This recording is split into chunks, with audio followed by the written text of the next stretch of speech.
40分やっていいってことなんで時間やるともう疲れたら好きにやってたり遊覧船に乗ってという曲を次は言います。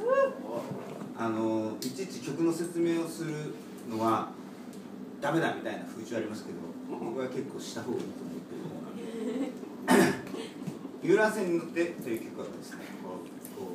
人を愛する気持ちというかですね、人を愛する気持ちというのは異性に対してなくですね、気の合う仲間やですね、そういった人たちと遊覧船に乗っていけたらいいなっていうピュアな幸せ一郎らしい気持ちが表現されていると思ってます。幸せ一郎がこうやって弾き語りでですね、こういう人前に立つのは初でございます。今後も多分ないと思います。多分貴重ではないかもしれないですけど、たまにあると思いますけど、ちょっと貴重なものはあるんですけど、遊覧船に乗ってて。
ら